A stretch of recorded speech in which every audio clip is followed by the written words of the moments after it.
णमीयूणवढ्ढमाणं परमप्पाणं चिणन्ति शुद्धेन वोच्छामि रयणसारं सायारणयार्धं मीणम्। बोलिए श्री खजाराट चंद्रप्रभ भगवान की जय। आचार्य श्री कुंद कुंद स्वामी की जय। हम सभी बड़े सौभाग्यशाली हैं जो हमें आचार्य कुंद कुंद स्वामी का महान ग्रंथ रयण सार के स्वाध्याय का अवसर मिल रहा है। जो रत्न आचार्य कुंद कुंद स्वामी ने इन गाथाओं में पिरोए हैं, उनको, उन सभी को प्राकृत भाषा की दृष्टि से जानने और समझने का हम पुरुषार्थ बड़ी विनय और भक्ति के साथ कर रहे हैं। ये एक अलौकिक कार्य है। आज हम दो गाथाओं का अध्ययन करेंगे, क्रमशः गाथा क्रमांक 44 और 45। ये दोनों गाथाएं बहुत सरल हैं। सम्यक दृष्टि का स्वभाव कैसा होना चाहिए और कैसा नहीं होना चाहिए, ये इन गाथाओं के द्वारा हम समझने का प्रयास करेंगे। चलिए प्रारंभ करते हैं। गाथा क्रमांक 44। उच्चारण। खुद्दो, खुद्दो आधा दा पूरा दा, खुद्दो, रुद्दो, रुद्दो, यहाँ रा में छोटे ऊ की मात्रा है। रुद्दो, रुट्ठो, रुट्ठो आधा टा ठा, रुट्ठो, अणिट्ठ, अणिट्ठ आधा टा ठा, अणिट्ठ, पिसुणो, पिसुणो, अणिट्ठ पिसुणो, सगव्वियो, सगव्वियो आधा वा पूरा वा, सगव्वियो, सूयो, सूयो। यहाँ पर एक अवग्रह का चिन्ह है क्योंकि असूयो का अ लोप हुआ है, उसको दर्शाने के लिए ये अवग्रह का चिन्ह लगाया गया है। सगव्वियो सूयो, सगव्वियो सूयो। गायण, गायण, जायण, जायण। भंडन, भंडन। दुस्सण, दुस्सण आधा सा पूरा सा, दुस्सण सीलो, दुस्सण सीलो। दु सम्म उम्मुक्को, सम्म उम्मुक्को। खुद्दो रुद्दो रुट्ठो, खुद्दो रुद्दो रुट्ठो। अणिट्ठ पिसुणो, सगव्वियो सूयो, अणिट्ठ पिसुणो, सगव्वियो सूयो। गायण जायण भंडन, गायण जायण भंडन। दुस्सण सीलो दुसम्म उम्मुक्को, दुस्सण सीलो दुसम्म उम्मुक्को। बहुत अच्छी गाथा है और यहां भी बता रहे हैं सम्म उम्मुक्को। सम्म सम्यक दर्शन से, उन्मुक्को उन्मुक्त रहित, सम्यक दर्शन से रहित। कौन कौन है, कैसे स्वभाव वाला व्यक्ति सम्यक दर्शन से रहित है। पूर्व की अनेक गाथाओं में इस विषय को प्रस्तुत किया है और यहाँ भी बताया जा रहा है कि ऐसे स्वभाव वाला जीव मनुष्य सम्म उन्मुक्को, सम्यक दर्शन से उन्मुक्त रहित होता है। यहाँ दु शब्द का अर्थ और भी लगाया जा सकता है, परंतु भी लगाया जा सकता है, तो यहाँ तो और लगा लेते हैं अव्यय के रूप में। खुद्दो क्षुद्र, क्षुद्र स्वभाव वाला। क्षुद्र स्वभाव का मतलब हुआ छोटे स्वभाव वाला। खुद्दो क्षुद्र, क्षुद्र स्वभाव वाला। क्षुद्र स्वभाव से तात्पर्य ले लीजिए कि जो बहुत नीची सोच रखता है, बहुत छोटी सोच रखता है, वह कहलाएगा खुद्दो, क्षुद्र। इसके बाद है रुद्दो, रुद्र। रुद्र स्वभाव वाला, रौद्र स्वभाव वाला, बात बात पे जिसमें रुद्रता आ जाती है, क्रोध आ जाता है, बार बार बात बात पर जैसे कषाय उत्पन्न हो जाती है, वह रुद्र स्वभाव वाला, रुद्र, रुष्टो, रुष्ट होने वाला। थोड़ी सी बात हुई और रुष्ट हो गया, गुस्सा हो गया, वह कहलाएगा रुष्टो, रुष्ट स्वभाव वाला।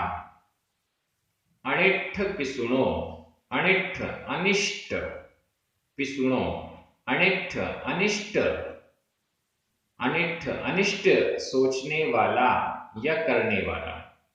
ऐसा व्यक्ति जो कि अनिष्ट करने का विचार करता है, गलत करने का विचार करता है, वो है अनिष्ठ पिसुणो। अनिष्ठ और पिसुणो, पिसुण, पिसुण का अर्थ होता है चुगलखोरी। पिसुणो, चुगलखोरी करने वाला। जो चुगलखोरी करता है वह सम्यक दृष्टि नहीं हो सकता। पिसुण, चुगलखोरी। क्या कहलाती है चुगलखोरी? यहाँ की बात वहां करना। किसी ने कोई बात आपको अपना मित्र समझकर बताई और वही बात हमने किसी तीसरे को बता दी, वो तो तुम्हारे बारे में ऐसा कह रहा था, ये कहलाएगा चुगलखोरी। पिसुण, पिसुण कहते हैं इसे। सगव्यो, असूया, अवग्रह का चिन्ह है, इसका मतलब अ। सगव्यो और असूया। सगव्यो, स यानी सहित, गव्व गर्व, गर्व से सहित, गर्वित, घमंड, घमंडी। जो घमंडी है वह भी सम्यक दृष्टि नहीं हो सकता। घमंड किस बात का? जो 8 प्रकार के मद बताए गए हैं, उन मदों से जो सहित है। मेरे पास तो इतना धन है, मैं तो इतना सुंदर हूं, दूसरे के पास कुछ भी नहीं है, ऐसा जो सोचता है, घमंड से सहित है, वह सम्यक दृष्टि नहीं हो सकता है। असूया, असूया, असूया का मतलब है ईर्ष्या, जलन। असूया कहेंगे जलन, ईर्ष्या। कोई दूसरा व्यक्ति है, उसके पास धन संपत्ति बहुत है, ज्ञान बहुत है, बहुत ज्यादा सुंदर है, आदि बहुत सारे गुण हैं, उन गुणों को देखकर जलन होना, उन गुणों को देखकर ईर्ष्या होना। इसके पास तो इतने गुण हैं, मेरे पास तो कुछ भी नहीं है, तो उसको देख देख कर जलना। ऐसा जो व्यक्ति है वो सम्यक दृष्टि नहीं हो सकता। छोटी सोच वाला, रौद्र स्वभाव वाला, बात बात पर गुस्सा करने वाला, अनिष्ट विचार करने वाला, दूसरों का बुरा सोचने वाला या बुरा करने वाला, चुगलखोरी करने वाला, घमंड से सहित, और असूया, असूयो, असूया करने वाला यानी ईर्ष्या करने वाला, जलन करने वाला। सम्म उन्मुख को सम्यक दर्शन से उन्मुक्त है, रहित है। और कैसा स्वभाव? गायन जायण भंडन दुस्सण सीडो। ये पूरा एक समासित पद है। गायन जायण भंडन भंडन दुस्सण शीलो, शील यानी स्वभाव, ऐसे शील वाला, ऐसे स्वभाव वाला। गायन यानी गाने वाला, जायण मांगने वाला, याचना करने वाला, गा गाकर याचना करने वाला। अपन कहते हैं ना, वो तो हर जगह गाता रहता है। अब हर जगह गाता रहता मतलब भजन गाता है, गाने गाता है, वो वाला गाना नहीं। हर जगह गाता रहता है मतलब हर जगह कुछ ना कुछ किसी को सुनाता रहता है, तो वो यहाँ पर गायन से तात्पर्य लेना है। और याचन, याचना करने वाला, मांगने वाला, जहां भी जाता है कुछ ना कुछ मांगता ही रहता है। तो ऐसा व्यक्ति सम्यक दर्शन से उन्मुक्त है। जो जगह जगह गायन करता है, जगह जगह गाता रहता है, जगह जगह याचना करता है, जगह जगह मांगता है, हर किसी से मांगता है। और भंडन, भंड वचन बोलता है। भंड वचन का मतलब होता है ऐसे वचन अपशब्दों से सहित गाली गलौज, लड़ाई झगड़ा, कलह करने वाले ऐसे वचन भंडण और दुस्सणशीलो, दुस्सण दूषण, दूषण लगाने वाला, दूषण का अर्थ है दूषण, दोष लगाने वाला, जिसका स्वभाव ही है दूसरों के सामने गाना, दूसरों से मांगना, गलत वचन बोलना, अपशब्द बोलना और दूसरों पर दोष लगाना। ये शील यानी स्वभाव है जिसका ऐसा व्यक्ति सम्म उन्मुक्को, सम्यक दर्शन से उन्मुक्त रहित होता है। ऐसा व्यक्ति सम्यक दृष्टि नहीं हो सकता। जिसका यह स्वभाव है, जब तक ये स्वभाव नहीं बदला जाता, जब तक ये बुरा स्वभाव नहीं छोड़ा जाता, तब तक सम्यक दर्शन बहुत दूर है। सम्यक दृष्टि, ऐसा व्यक्ति सम्यक दृष्टि नहीं हो सकता। कई बार ये प्रश्न पूछा जाता है कि धर्मात्मा व्यक्ति होना, धर्मात्मा होना और सदाचारी होना, इसमें क्या अंतर है या इसका क्या रिलेशन है? तो यहां एकदम स्पष्ट कर दिया, धर्मात्मा तो बाद में हो सकता है, पहले तो सदाचारी होना जरूरी है। अगर सदाचारी नहीं है तो धर्मात्मा हो ही नहीं सकता, सम्यक दृष्टि हो ही नहीं सकता। सम्म उन्मुक्को, सम्यक दर्शन से उन्मुक्त है, सम्यक दर्शन से रहित है, ऐसा समझना चाहिए। पिछली अनेक गाथाएं जो आई हैं वो बहुत अच्छे तरीके से सम्यक दृष्टि जीव कैसा होता है, उसका स्वभाव कैसा होता है, क्या क्या नहीं होना चाहिए, इसकी एक अच्छी खासी लंबी लिस्ट बन रही है। मैं चाहूंगा कि आप जब भी रैणसार या जो भी स्वाध्याय कर रहे हैं उसको प्रवचन की तरह ना लें। एक कॉपी लेकर, पेन कॉपी लेकर, डायरी लेकर बैठें और लिस्ट बनाएं। उसमें हेडिंग डालिए, सम्यक दृष्टि को कैसा नहीं होना चाहिए, और एक एक करके पॉइंट्स लिखते जाइए। पहला पॉइंट, क्षुद्र स्वभाव वाला नहीं होना चाहिए। क्षुद्र स्वभाव, रुष्ट स्वभाव, रौद्र स्वभाव, अनिष्ट चिंतक, पिछुण वचन वाला, ऐसे करके लिस्ट बनाते जाइए। देखते हैं कितनी लंबी लिस्ट बनती है। ये सब कार्य रिसर्च के कहलाते हैं, शोध के। हम ग्रंथ का अध्ययन कर रहे हैं, स्वाध्याय कर रहे हैं। अब उस स्वाध्याय को करने के बाद उसमें से हमें कुछ नया निकालना है, कोई नई प्रोडक्ट तैयार करनी है। तो वो कैसे होगी? उस टॉपिक को हमने सामने रखा और उस टॉपिक से रिलेटेड क्या क्या पॉइंट्स, क्या क्या बिंदु हमें मिल रहे हैं, उनको हमने नोट डाउन करना चालू किया, उनको हमने लिखना चालू किया। ऐसा आप कार्य करेंगे तो पता चलेगा कि रैणसार से ही आपको 30-40 बिंदु मिल गए।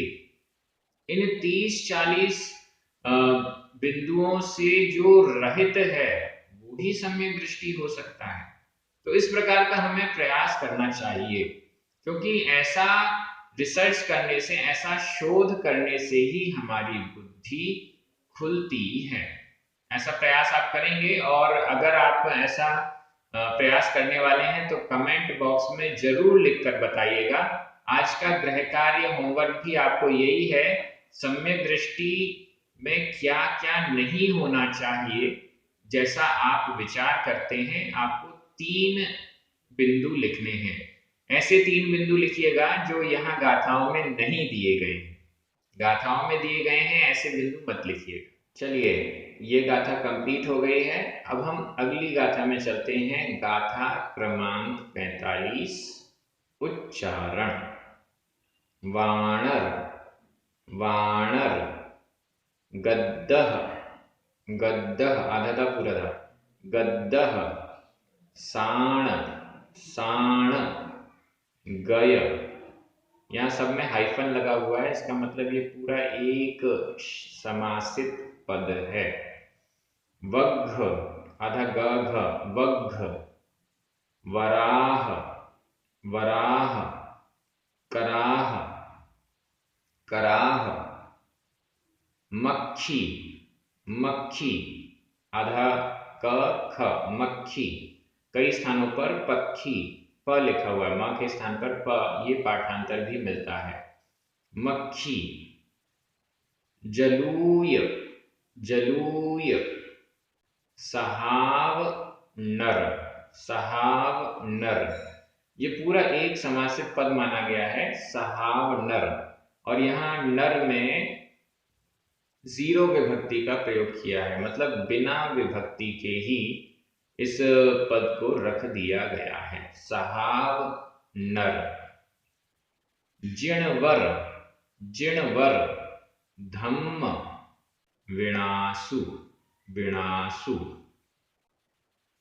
वानर गद्दह साण गय, वानर गद्दह साण गय, वघ्घ वराह कराह, वघ्घ वराह कराह, मक्खी जलूय सहाव नर, मक्खी जलूय सहाव नर। जिणवर धम्म विणासु, जिणवर धम्म विणासु। ये गाथा थोड़ी सी उच्चारण मतलब लय की दृष्टि से थोड़ी सी डिफरेंट है। वानर गद्दह साण गए, यहाँ पर सहाव नर, सहाव स्वभाव, नर यानी मनुष्य, ऐसे स्वभाव वाला नर यानी मनुष्य जो बताया गया वानर गद्दह इत्यादि, ऐसे स्वभाव वाला नर यानी मनुष्य, जिनवर धम्म विणासु, जिनवर के जिनेन्द्र भगवान के धम्म धर्म को विणासु विनाश करने वाला है, नष्ट करने वाला है, कलंकित करने वाला है।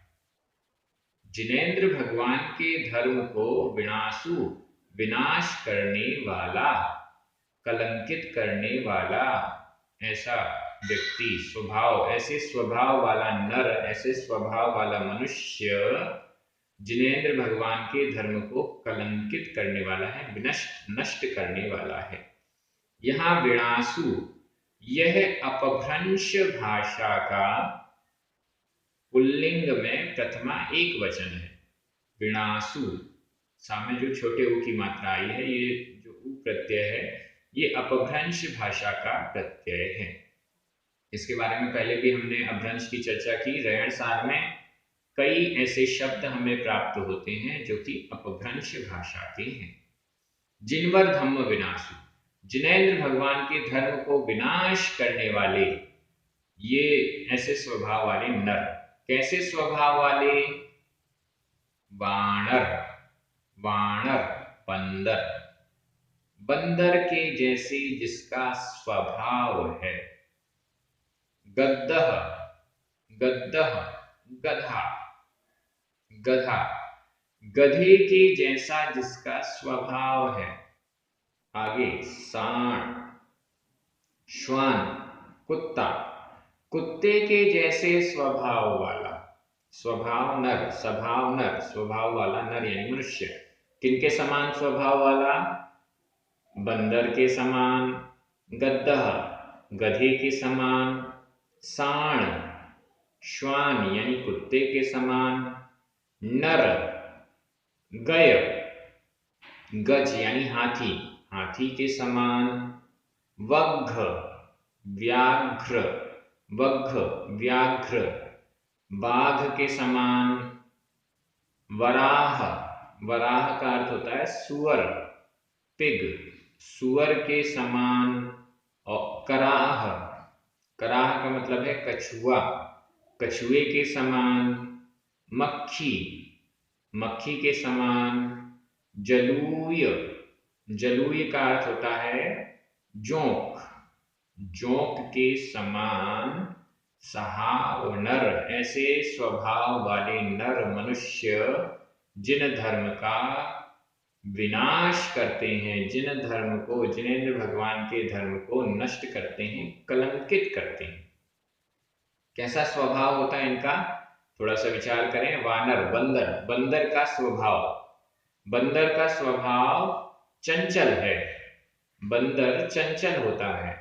तो ऐसे चंचल स्वभाव वाला जो मनुष्य है, उछल कूद मचाने वाला बंदर कैसा होता है, उछल कूद मचाता रहता है, एक जगह शांति से बैठ ही नहीं सकता है। ऐसे उछल कूद मचाने वाले चंचल स्वभाव वाले मनुष्य जिन धर्म को कलंकित करते हैं, ऊधम मचाता रहता है बंदर, तोड़ फोड़ करता रहता है, ऐसा। और भी आप चिंतन करते जाइएगा कि बंदर का स्वभाव कैसा होता है। गधा, गधा, गधे का स्वभाव, गधा जो घास खाता है तो उसकी स्टाइल होती है, वो घास को उखाड़ उखाड़ के खाता है, घास को उखाड़ता जाता है। गाय जब घास खाती है तो वो जड़ से नहीं उखाड़ती, गाय ऊपर ऊपर की जो पत्तियां उसके मुंह में आती जाती हैं वो खाती जाती है, लेकिन उसको जड़ से नहीं उखाड़ती हैं, तो वो घास बनी रहती है, आगे फिर से सही हो जाती है। लेकिन गधा जिस घास को खाता है वो पूरी उखाड़ देता है, जड़ से उखाड़ देता है, जड़ से उखाड़ उखाड़ कर वो खाता है। तो ये उसकी गलत प्रवृत्ति है, गलत स्वभाव है। ऐसे ही गधे जैसे स्वभाव वाला जो मनुष्य है वो धर्म को भी जड़ से नष्ट करने का प्रयास करता है, ऐसा हमें समझना चाहिए।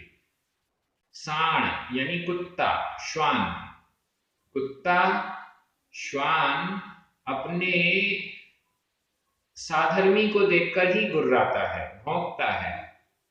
अब एक कुत्ता दूसरे कुत्ते को देखकर गुर्राता है, भौंकता है, उससे प्रीति नहीं रखता बल्कि उससे दुश्मनी रखता है, उसको अपना राइवल मानता है, उसको अपना प्रतिद्वंदी मानता है और उसको देखकर भौंकने लगता है। ऐसे ही स्वभाव वाले मनुष्य जो अपने साधर्मियों से प्रीति नहीं रखते बल्कि साधर्मियों से द्वेष रखते हैं, साधर्मियों को देखकर गुर्राने लगते हैं, भौंकने लगते हैं, वो धर्म का नाश करते हैं, धर्म को कलंकित करते हैं।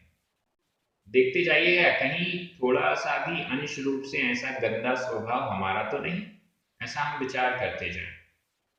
गज, गज यानी हाथी, हाथी का स्वभाव, हाथी ने स्नान किया और नदी या तालाब में स्नान किया और जैसे ही बाहर निकलता है तो तुरंत तालाब या नदी के बगल वाली धूल मिट्टी रेत में वापस अपने शरीर को लिप्त कर लेता है, अपने शरीर को उस धूल मिट्टी से वापस लगा लेता है, उस धूल मिट्टी को वापस अपने शरीर पर लपेट लेता है। तो ऐसे स्वभाव वाला मनुष्य है, थोड़ा बहुत धर्म कार्य किया, अपने आप को पवित्र किया और वापस गंदा कार्य करने लग गए। ये है गज यानी हाथी का स्वभाव। इसके बाद है वग्घ, व्याघ्र, व्याघ्र का मतलब है बाघ। अब बाघ का कैसा गंदा स्वभाव होता है, यूं कह सकते हैं कि बाघ अपने जैसे ही पशुओं को मारता और खाता रहता है।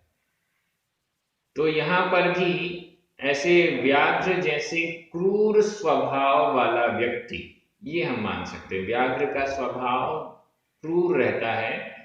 ऐसे क्रूर और हिंसक स्वभाव वाला व्यक्ति निश्चित रूप से जिन धर्म को कलंकित करेगा। वराह, वराह का अर्थ है सूकर, सूकर, सूकर कितनी भी अच्छी चीजें खाने के लिए दी जाएं, वो तो मल की ओर ही दौड़ता है, उसे तो गंदगी ही पसंद है, गंदा भोज्य पदार्थ ही उसे पसंद है। तो ऐसे कुछ लोग होते हैं जो अच्छा करने का अवसर भी मिले, अच्छा कार्य करने का जिन्हें समय भी मिल जाए, अवसर भी मिल जाए, तो भी वो अच्छा कार्य नहीं करते बल्कि गंदे कार्य में ही लगे रहते हैं, उनकी रुचि गंदगी में होती है। तो ऐसे लोग जिनेंद्र भगवान के धर्म को कलंकित करते हैं। कराह, कछुआ, कछुआ कछुए की जो पीठ है वो बहुत इतनी ज्यादा कठोर होती है कि किसी भी अस्त्र शस्त्र से उसे भेदा नहीं जा सकता। ऐसे ही कछुए जैसे स्वभाव वाले जीव कितना ही कोशिश किया जाए धर्म को प्रवेश होने नहीं देते, धर्म को ग्रहण नहीं करते हैं। अपनी